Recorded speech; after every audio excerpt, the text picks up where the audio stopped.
ओम शांति। आज सुनते हैं 17 अक्टूबर की 87 की मुरली। प्यारे बाप दादा ने आज की मुरली में सारी मुरली पवित्रता के ऊपर, सर्व प्रकार की पवित्रता चाहिए, स्वप्न में भी पवित्रता चाहिए और पवित्रता ही पूजनीय बनने का आधार है। हमारा मूल फाउंडेशन ये है। हमें कितना ना इस तरफ अटेंशन देना चाहिए। बाबा ने कहा केवल पवित्रता मतलब ब्रह्मचारी नहीं। हाँ, कहीं सोचते हैं माताएं जैसे बुजुर्ग सब देखेंगे तो उनको क्या संकल्प में भी कोई अपवित्र संकल्प नहीं, लेकिन बाबा ने जो संपूर्ण पवित्रता की परिभाषा कि अगर कोई मोह में भी लिबड़ा पड़ा है तो ये भी अपवित्रता है। आज बाबा ने इतना तक कहा कि किसी में आलस्य अलबेलापन है, ये भी अपवित्रता है।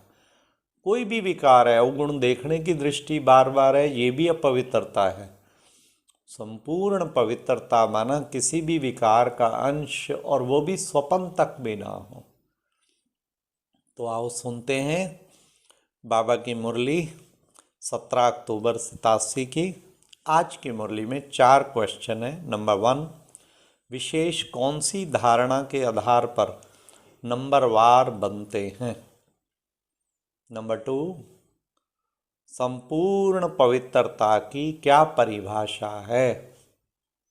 नंबर 3, यथार्थ दिनचर्या श्रीमत प्रमाण न होने का प्रभाव किस बात पर पड़ता है। क्वेश्चन 4, 108 की माला का कनेक्शन किस बात से है। तो सुनते हैं प्यारे बाबा की मुरली। आज की मुरली का टाइटल है ब्राह्मण जीवन का श्रृंगार पवित्रता। आज बाप दादा अपने विश्व के चारों ओर के विशेष होनहार पूज्य बच्चों को देख रहे हैं। सारे विश्व में से कितने थोड़े अमूल्य रतन पूजनीय बनते हैं। पूजनीय आत्माएं ही विश्व के लिए विशेष जहान के नूर बनते हैं। जैसे शरीर में, अब सुनिए पवित्रता का महत्व बाबा कितना ऊंचा बताते हैं। जैसे शरीर में नूर नहीं तो जहान नहीं, ऐसे विश्व के अंदर पूजनीय जहान के नूर आप श्रेष्ठ आत्माएं नहीं तो विश्व का भी महत्व नहीं है। स्वर्ण युग व आदि युग व सतो प्रधान युग, नया संसार आप विशेष आत्माओं से आरंभ होता है। नए विश्व के आधार मूर्त पूजनीय आत्माएं आप हो, तो आप आत्माओं का कितना महत्व है। आप पूज्य आत्माएं संसार के लिए नई रोशनी हो। आपकी चढ़ती कला विश्व को श्रेष्ठ कला में लाने के निमित्त बनती है। आप गिरती कला में आते हो तो संसार की भी गिरती कला होती है। आप परिवर्तन होते हो तो विश्व भी परिवर्तन होता है। इतने महान और महत्व वाली आत्माएं हो। आज बाप दादा सर्व बच्चों को देख रहे थे। ब्राह्मण बनना अर्थात पूज्य बनना, क्योंकि ब्राह्मण सो देवता बनते हैं और देवताएं अर्थात पूजनीय। सभी देवताएं पूजनीय तो हैं, फिर भी नंबरवार जरूर हैं। किन देवताओं की पूजा विधि पूर्वक और नियमित रूप से होती है और किन्हीं की पूजा विधि पूर्वक नियमित रूप से नहीं होती है। किन्हों के हर कर्म की पूजा होती है और किन्हों के हर कर्म की पूजा नहीं होती है। कोई का विधि पूर्वक हर रोज श्रृंगार होता है और कोई का श्रृंगार रोज नहीं होता। ऊपर ऊपर से थोड़ा बहुत सजा लेते हैं लेकिन विधि पूर्वक नहीं। कोई के आगे सारा समय कीर्तन होता है और कोई के आगे तो कभी कभी कीर्तन होता है। इन सभी का कारण क्या है। ब्राह्मण तो सभी कहलाते हो, ज्ञान योग की पढ़ाई भी सभी करते हो, फिर भी इतना अंतर क्यों है? धारणा करने में अंतर है, फिर भी विशेष कौन सी धारणाओं के आधार पे नंबरवार होते हैं, जानते हो? अब सुनिए बाबा क्या बताते हैं, कौन सी धारणा। पूजनीय बनने का विशेष आधार पवित्रता के ऊपर है। जितना सर्व प्रकार की पवित्रता को अपनाते हो, उतना ही सर्व प्रकार के पूजनीय बन जाते हो। निरंतर विधि पूर्वक आदि अनादि विशेष गुण के रूप से पवित्रता को सहज अपनाते हो, यही विधि पूर्वक पूज्य बनते हैं। सर्व प्रकार की पवित्रता क्या है? जो आत्माएं सहज स्वतः हर संकल्प में, बोल में, कर्म में, सर्व अर्थात ज्ञानी अज्ञानी आत्माएं सर्व के संपर्क में सदा पवित्र वृत्ति, दृष्टि, वाइब्रेशन से यथार्थ संपर्क संबंध निभाते हैं, इसको ही सर्व प्रकार की पवित्रता कहते हैं। स्वप्न में भी स्वयं के प्रति या अन्य कोई आत्मा के प्रति सर्व प्रकार की पवित्रता में से कोई कमी ना हो। मानो स्वप्न में भी ब्रह्मचर्य खंडित होता है, वह किसी आत्मा के प्रति किसी भी प्रकार की ईर्ष्या आवेशता के वश कर्म होता या बोल निकलता है। क्रोध के अंश रूप में भी व्यवहार होता है, तो इसको भी पवित्रता का खंडन माना जाएगा। सोचो, जब स्वप्न का भी प्रभाव हो पड़ता है तो साकार में किए हुए कर्म का कितना प्रभाव पड़ता होगा। इसलिए खंडित मूर्ति कभी पूजनीय नहीं होती। अभी हम गए थे खुजराव में काफ़ी सारे मंदिर ऐसे हैं जिसमें मूर्तियों को मुगलों शासन में, मुस्लिम शासन में तोड़ दिया गया, खंडित हैं। बहुत सारे मंदिर ऐसे। फिर बताया कि यहाँ पूजा नहीं होती क्योंकि मूर्ति खंडित है ना। तो देखो, आज भी बाबा कह रहे खंडित मूर्तियाँ मंदिरों में नहीं रहती, आजकल के म्यूज़ियम में रहती है, वहाँ भगत नहीं होते। तुम बच्चे, जो आत्माएं सहज स्वतः हर संकल्प, बोल में, कर्म में, सर्व अर्थात ज्ञानी अज्ञानी आत्माएं सर्व के संपर्क में सदा पवित्र दृष्टि, वाइब्रेशन से यथार्थ संपर्क संबंध निभाते हैं, इसको ही सर्व प्रकार की पवित्रता कहते हैं। स्वप्न में भी स्वयं के प्रति या अन्य कोई आत्मा के प्रति सर्व प्रकार की पवित्रता में से कोई कमी ना हो। मानो स्वप्न में भी ब्रह्मचर्य खंडित होता है, वह किसी भी आत्मा के प्रति किसी भी प्रकार की ईर्ष्या आवेशता के वश कर्म होता है या बोल निकलता है, क्रोध के अंश रूप में भी व्यवहार होता है, तो इसको भी पवित्रता का खंडन माना जाएगा।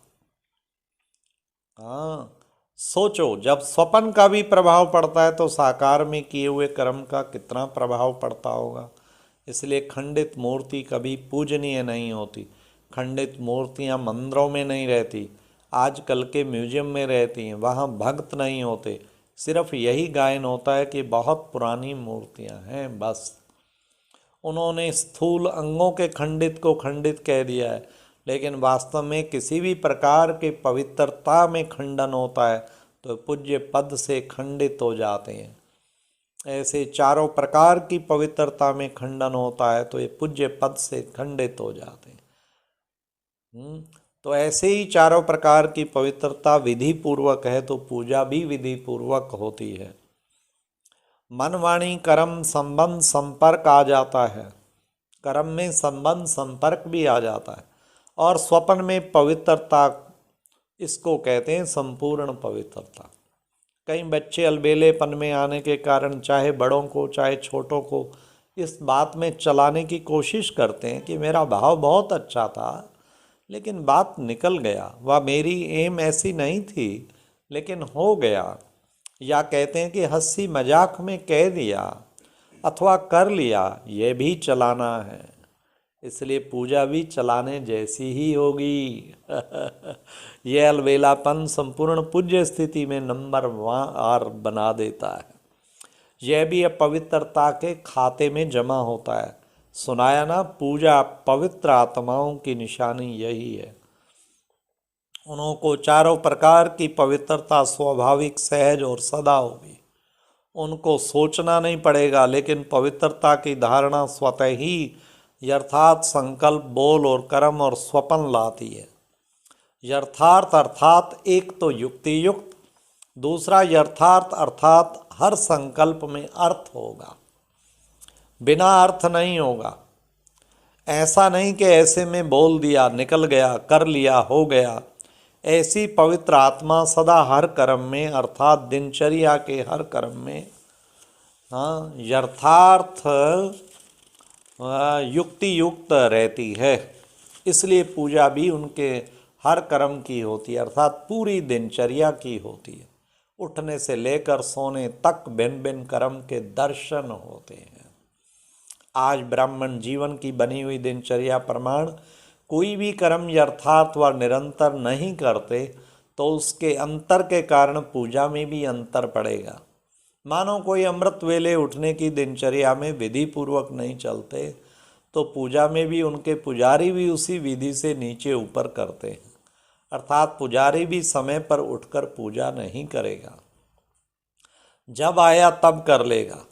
अथवा अमृत वेले जागृत स्थिति में अनुभव नहीं करते, मजबूरी सेवा कभी सुस्ती कभी चुस्ती के रूप में बैठते तो पुजारी भी मजबूरी से असुस्ती से पूजा करेंगे, विधि पूर्वक पूजा नहीं करेंगे।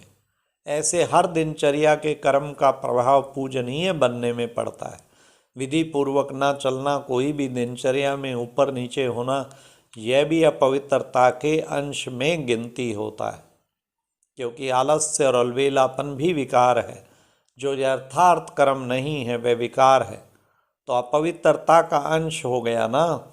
इस कारण पूज्य पद में भी नंबरवार हो जाते हैं। तो फाउंडेशन क्या रहा? पवित्रता। पवित्रता की धारणा बहुत महीन है। पवित्रता के आधार पर ही कर्म की विधि और गति का आधार है। पवित्रता सिर्फ मोटी बात नहीं है। ब्रह्मचारी रहे या निर्मोही हो गए, सिर्फ इसको ही पवित्रता नहीं कहेंगे। पवित्रता ब्राह्मण जीवन का श्रृंगार है। तो हर समय पवित्रता के श्रृंगार की अनुभूति चेहरे से, चलन से औरों को हो, दृष्टि से, मुख में, हाथों में, पाँवों में सदा पवित्रता का श्रृंगार प्रत्यक्ष हो। कोई भी चेहरे तरफ देखे तो फीचर से उन्हें पवित्रता अनुभव हो। जैसे और प्रकार के फीचर्स वर्णन करते हैं, वैसे ये वर्णन करें कि इनके फीचर से तो पवित्रता दिखाई देती है। नैनों में पवित्रता की झलक है, मुख पर पवित्रता की मुस्कुराहट है, और कोई बात उन्हें नजर ना आए। इसको कहते हैं पवित्रता के श्रृंगार से श्रृंगारी हुई आत्मा। समझा? पवित्रता की तो और भी बहुत गुह्यता है, वह फिर सुनाते रहेंगे। जैसे कर्मों की गति गहन है, पवित्रता की परिभाषा भी बड़ी गुह्य है, और पवित्रता ही फाउंडेशन है। विशेष बाबा ने कहा कि बच्चों ने रूरवाहन में कहा ना, क्या रूरवाहन में कहा, हाँ, आपकी इस दुनिया में यथाशक्ति यथा समय होता है, यथा और तथा, और वतन में यथा तथा की भाषा नहीं है। हाँ, तो बच्चों ने रूरवाहन में कहा ना कि कब तक, अर्थात ये अव्यक्त मिलन भी कब तक। बाप दादा कहते हैं कि आप सभी कहो कि हम तैयार हैं तो अभी कर लेंगे, फिर कब का सवाल हो नहीं सकता। कब तब तक है जब तक सारी माला तैयार नहीं हुई। अभी नाम निकालने बैठते हैं तो 108 में भी सोचते हैं कि यह नाम डालें व नहीं डालें। अभी 108 की माला में भी सभी वही 108 नाम बोलें, नहीं तो फर्क हो जाएगा। बाप दादा तो अभी घड़ी ताली बजावे और ठकाठक शुरू हो जाएगा। एक तरफ प्रकृति और एक तरफ व्यक्तियों, क्या देरी लगती है बोलो, बाबा की ताली की है देरी बस। लेकिन बाप का सभी बच्चों में स्नेह है, हाथ पकड़ेंगे तब तो साथ चलेंगे ना। हाथ में हाथ मिलाना अर्थात समान बनना।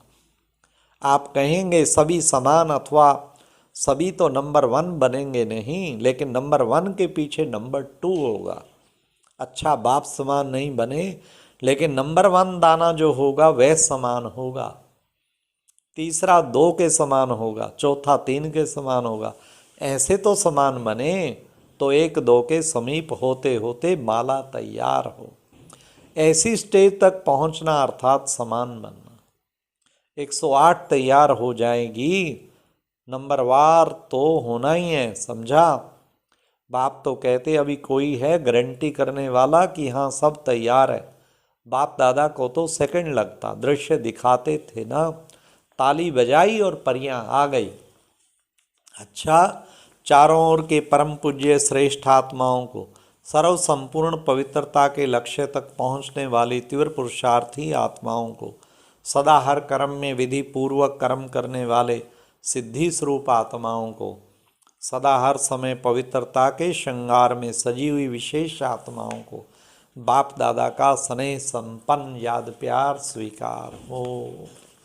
अच्छा, ओम शांति। बाबा कहते खूब पवित्रता की गहराई में जाना है और पवित्र बनना ही पूज्य आत्मा बनना है, माला का मणका बनना है। ओम शांति।